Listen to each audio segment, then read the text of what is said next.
My LG Wing doth be charged, and thus I can use this phone to check all of my audio bounces, because this is the phone I usually use. So that way, if something like important pops up on my real phone, I'm not doing the whole thing. It's also typically the phone I would use for the sake of, oh, if I have to look something up, I can simply look it up. It's just everything's so much easier on this phone. I wish they made a second one. I really do. Checking audio levels. I swear there was music playing. It just does not. It wants to make a liar of me, which is rude.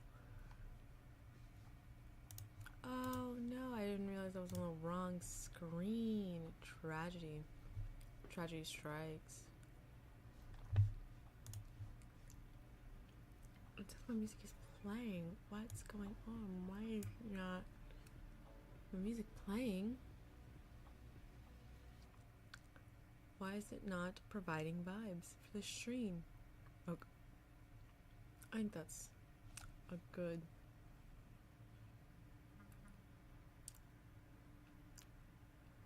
Give me a second as it switches songs. Okay,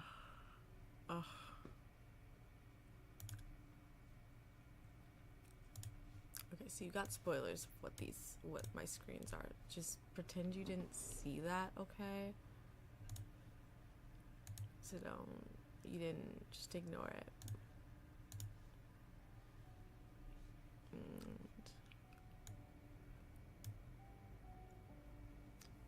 Okay, you can kind of hear some music.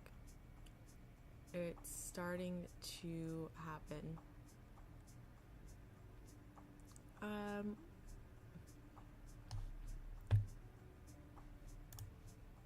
I'll take that. I'll take it. We'll leave it there. Salutations, friends. Brianna Sukiyama, otherwise known as No Ordinary Scholar, and today we are talking about my 5-star book drafts, my anticipated reads of the year. So basically what I do with the 5-star book draft, it is where I essentially am taking books and predicting what I think my my star rating of them is going to be. I predict that these books are going to be 5 stars.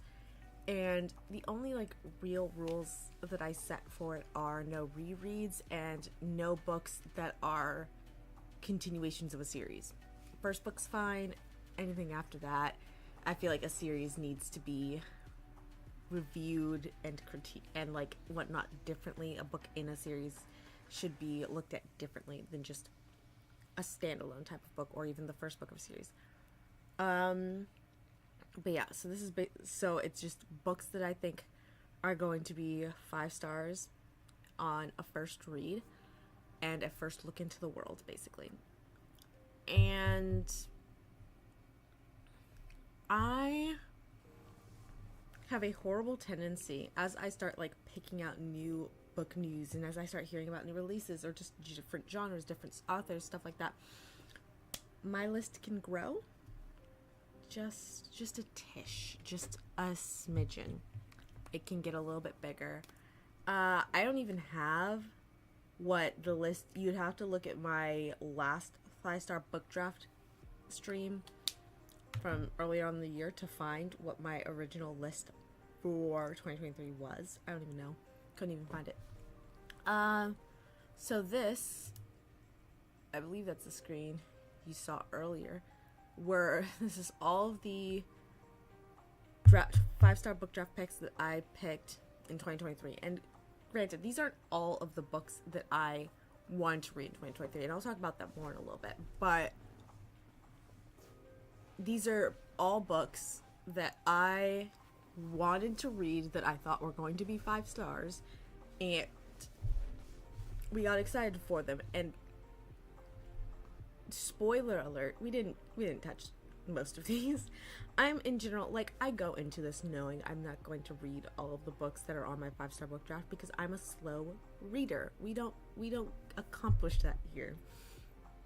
And so yeah, we're aware that we weren't gonna get to all of these. Let's look at what we actually ended up reading of my 5-star book draft picks.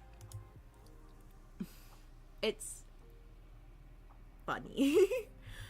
So my 5-star book draft picks, it honestly wasn't terrible. My, like, what the ratio of, like, what I liked versus what I ended up liking versus what I didn't. So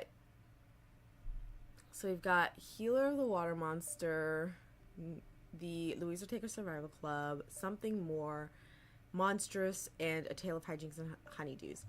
All of those I was thoroughly satisfied with. The 4 aside from A Tale of Hijinks and Honeydews gave me life. Hijinks and Honeydews was a fun time. It wasn't like my stream for this is fairly recent if you wanted to check that one out. The ending fell flat for me. The ending of the plot line fell flat for me. But otherwise it was a fun time. I have a lot of books by this author because they weren't super expensive, so I have a decent number of books by this author. I'm still excited to read them, but it was like those 5 books were great. This one was pretty disappointing. The romance in the book was not good. I wasn't buying into it. I didn't care. And like 2/3 of the way into the book, we got rid of all of the things that I cared about and focused almost solely on the romance. And I hated it. I was just disappointed. I probably wouldn't touch this series again. I don't know if I necessarily want to read anything by this author again, which sucks. Because she does, like, I found her from her doing these breakdowns on Twitter of Hindu mythology. And she's such a good storyteller. The fucking romance was just, like, the romance was an example of romances that made me think I didn't like romance growing up. And I just wasn't into it. I just don't know if because that feels like I don't want to say a craft thing, but that feels like a style, like an author choice, like an author, like that feels like a very intentional type of writing for the author. And so I'm not interested. And then colorism. The Sun and Void had colorism and it was gross. And it wasn't like, because racism was a part of the plot. It felt like the story, the writing, the perspective that the author was coming at it from had an issue with colorism, and I didn't like it. And so I just wouldn't trust this author with my time and attention. Again, now looking back at my reading year, I had so many very great reads. And I had a bunch more phenomenal reads. That's how that sentence would work, right? A bunch more phenomenal reads. I don't like that. That doesn't sound right, but we're just going to go with it. I had so many other phenomenal reads in 2023 that I hadn't been expecting to be 5 stars. And those were still 5. That's what I mean when I'm like, these aren't the only books I'm going to read. I'm going to read books that I don't necessarily know if or expect to be 5 stars, because maybe I'll be surprised. Maybe I'll find something else interesting, find a new author, like expand my horizons, stuff like that. And then also, like, sometimes I want to reread something. Sometimes I want to dip into later books in a series, which wouldn't be under all this. But I had a lot of phenomenal reads, but I didn't like my reading year. And maybe I'll have more to say on this another time, but the biggest issue for me is all of these books that you see right here, as well as several of, actually no, not Healer of the Water Monster, not Healer of the Water Monster. Other than that, the other 6 books here, as well as a lot of the other books that I read throughout the year, were arcs, as in like early release copies of a book, early review copies of a book. And there is a lot of pressure depending on what corner of the internet you're on, what corner of the book community you're on, what authors you're talking to. The pressure to review them by the review date is really, got to me, and so I ended up requesting a bunch of arcs on NetGalley, and I wasn't expecting to get any of them, and then I got almost all of them. And so and again, I'm a slow reader, and I ended up spending the entire year trying to keep up with all of these books to get the reviews out by the review date, or by the release date. And that feeling of having almost no real control over what I was reading, especially as a mood reader, I hated it. And that like also that also was not helped by like late in like the last quarter or even the last half of the year. Actually, honestly, I was not even that. Most of the year I was dealing with like a really bad like depressive episode. I was not okay, and it just got to a point, particularly with the book that I'm currently reading now, where reading just got really hard. And I found a way. I started doing blended reading. I started using screen readers around the Phoenix King, I started using screen readers at the beginning of the year, but because it was so hard. I wasn't using screen readers. I was blended reading with audiobook, ebook. But because of these arcs, I didn't have the audiobook and the ebook, and so I was going without it. But then I heard about screen readers, and so I started using screen readers, and that's in general a thing I probably should be using. But we started using those, and then I will talk about the book that I'm currently reading. That I got into this book, which is in Spanish, plus depressive episodes, plus lots of other things going on in life, and like quadrupling my workload at work and having literally no time. I like hit a wall with even being able to read, and I have been on the same fucking book for months. I have picked up, I think if you saw in my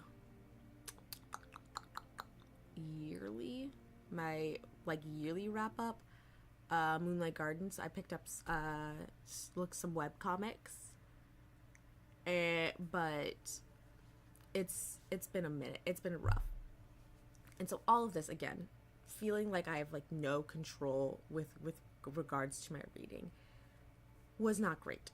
In addition to that, looking back on my reading, most of the books that I read throughout the year, all of these books that are here on that I did end up reading in my draft picks, I didn't own these until I got them as arcs. And then Healer the Water Monster I checked out from the library.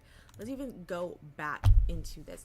I think I counted it, and I want to say there's 3,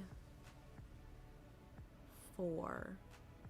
There are 4 books on this entire board here that I owned prior to like putting them on this list. I owned them prior to like even like a month or so before I wanted to read them, if that makes sense. Like, I was buying a lot of new books and not getting to them, and then the books that I already owned kept getting pushed back. Like, it's been 2 years since I read book 4 of the Diana Flowers series. I have 1 book left. It's been 2 years since I've gotten to that series, and I just keep pushing back books that I already own, and I don't like that. I don't like it. A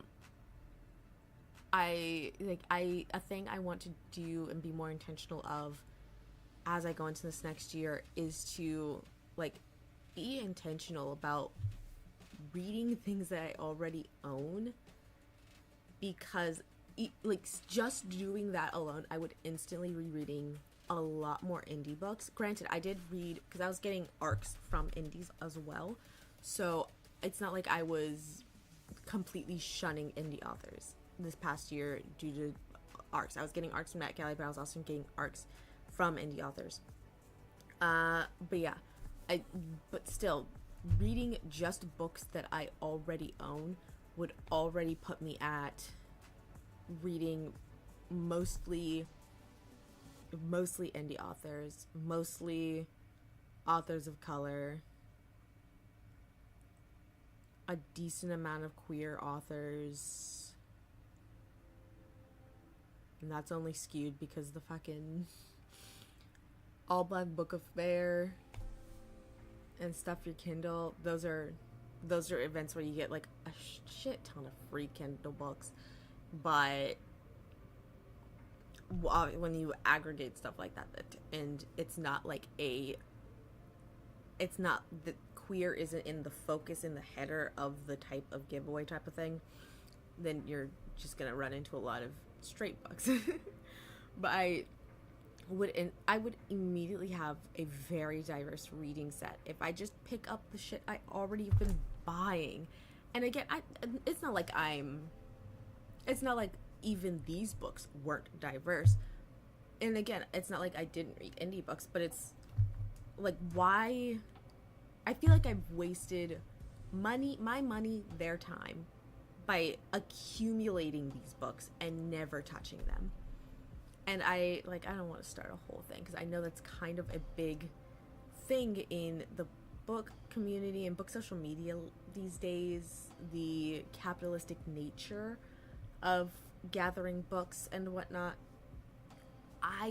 It's just not for me. It doesn't feel good for me. But I'm also like, if you look in my home, I'm the type of person who will keep a box because I might use it, because what if I can't buy it again? Like, what if I can't buy actual organizational tools? We'll use a box kind of thing. I don't like waste. It stresses me out because I grew up real poor. And so looking at how I've been behaving with regards to books and feeling like I've been extremely wasteful is bothering me. And so we're going to get into my draft picks going into 2024. And I have separated them for books that I already own and books that I would have to acquire, because I still want to explore things outside of what I've already picked up. I still want to check out new releases and stuff like that. We're not saying no to any of that. We're not banning buying new books. I'm not banning buying new books. I'm not banning myself from getting new books, acquiring new books, checking out stuff at the library. But I do want to be more intentional with regards to the things that I do own and that I have put in some means of effort into acquiring and should follow through on that. But before we get into my 2024 draft picks, obligatory self promo. Here's some books that they might be a 5-star read for you to check out. They may or may not have been books that I wrote. So we've got the Queen of Thieves series. We have A New Throne is the very first book. If you want to just check out the first book, that one can be on your 5-star book draft pick. I don't know. But if you want to just go ahead, if you're confident, you can get actually the first 4 books of the series in volume 1. Read them all together. Read them all together, because like I said, we're not banning continuing reading full series. You can read the first one, give it 5 stars, give all of them 5 stars, but only the first one will be in the book draft count. It's fine. And we also have my upcoming romance, which you can start finding somewhere, places and buying places. I guess that's a link I should probably start putting in descriptions and whatnot. But Imani and Leah's Fashion Bible, that is available for pre-order in a lot of places. Because again, we're not banning buying books. You got it because you trust that I'm a great author. The book sounds amazing, because it is. And you think it's gonna be 5 stars, so you want to check it out. You want to pick it up. Now let's look into the books I have been pretty excited about, and I'm pretty excited about for 2024. Number 1, El Príncipe del Sol. I don't know if I'm gonna go over all of these books. I'm gonna talk about some of them though. El Príncipe del Sol. This is the Spanish book that I've been in the middle of. I think a big part of the issue is that I'm not fluent in Spanish, and so I do need relatively immediate access to a translator, as well as I'm also blended reading it because at this point I am well aware that that's something my brain needs, and so we're blended reading it with the actual audiobook, the ebook, which don't sync, which is fucking annoying, and then we need a translator. This is why I miss the LG Wing. This would have been significantly easier on the LG Wing. On this phone doesn't even let me do like split screen well. It's annoying. It's annoying, and it was not functional. So we started, but because I wasn't actually getting time to ever read, I couldn't really figure out a good solution. We're reading on my tablet now, and it's going way smoother, and I'm very much enjoying the story. I will finish this book. My goal is to finish it by February, so that way we can hard line, cook out, move on. But that's the book that I'm currently reading. I Do Exist is a poetry collection. Like, I want to get more into poetry. I want to read more poetry. Godzilla and Godzilla Raids Again, I purchased because from the very first Godzilla -1 trailer, I have not connected with something particularly like a visual media the way I connected with the Godzilla -1, even just the trailer, in a very long time, and it made me extremely curious to look back at how Godzilla is portrayed, and as well I also really want to look at media that has come up as a result of World War II in Japan. That is something I'm very curious about. And so I bought this a while ago, and so I really want to read those. These are novelizations of the first two. Are you streaming? Hello. Oh, I paused it. These are novelizations of the first two, like, original Japanese Godzilla movies, and so I'm very excited about that. Babel, I have Babel. And it seems like it's going to emotionally destroy me as someone with friendship trauma. And Queen of the Banished is some queer erotica. We love that. And I read a short story by this author, so I was really interested in reading a full novel. And honestly, probably what I think is going to be my favorite read of the year is Decolonizing Therapy. There's never been a more perfect book for me. There hasn't been, and I'm so excited to pick this up. Again, we're gonna pick this up in February. We're gonna start looking at it. It's probably gonna be something like, not something I like binge read, not something I read all in a sitting. I'm probably going to read parts of it and chew on it mentally over the course of the year. But this book is going to change my life, and I'm so fucking excited. So those are a couple of the books that I already own. That is something I wanted, like, on my actual list. I think it's Tick or Tic Tac, Tick is on my like productivity note to-do list app. I have these separated, but owned, and the ones I don't own. These are the 2020 draft picks that I need to acquire. A Magic Steeped in Poison. I need to read this book. This book has been on my fucking phone background for over a year. This shit is embarrassing at this point. I need to read this book. Some of the other ones I've talked about before. Survive the Dome and She is a Haunting are books that I added to this list after reading the short stories both of these authors wrote in Night of the Living Queers. Like, I was obsessed with their writing, and so I desperately want to read more. I also have a couple books on the history of Korea, which I feel like I'm going to be in a very big history kick, a very big nonfiction kick this year as well. But these both are fictional books on Korea and a lot of the history of the colonization and division of Korea. And then Minor Detail sounds absolutely phenomenal. It's about Palestine and how there is, I believe, a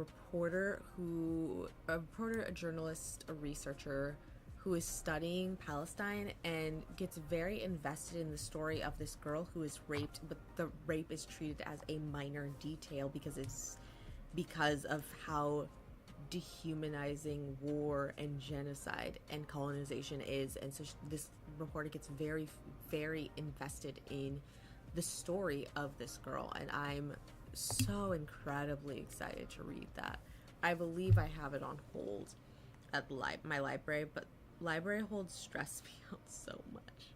It really does. Let me see. But it's literally like, I have a couple other libraries because I've lived a couple places. I have a couple other libraries. And all of them that have that book, it's on hold. Same with Babel. I have the audiobook on hold so that way I can blended read it, but we're struggling. But yeah, that is my 2024 draft picks. These are the books. These are all books that I think are going to be 5-star reads. I will be reading books outside of this, like for my book out cookout TBR. I have books that are not on this. I have books that I expect to be a low star prediction, but mostly because I'm like not familiar with the genre. And like I do not expect to finish all of these books. The books I really, really want to make sure I get to: fucking A Magic Steeped in Poison, El Príncipe del Sol, Decolonizing Therapy, Minor Detail. I feel are the ones that like my soul would break if I don't get to those fucking books this year. But it shouldn't be too hard to make that happen. But that is all I've got in terms of my reading for 2024. Don't forget to check out my books. Look and see where you can purchase The Queen of Thieves and Imani and Aaliyah's Fashion Bible by Brianna Bond. And also let me know down below if there are any books that you are like fairly confident are going to be 5-star reads. I'm curious as to what other books have been like extremely, extremely big and gaining a lot of traction lately, because I have not actually been in these spheres in a while, you know, health episodes and whatnot.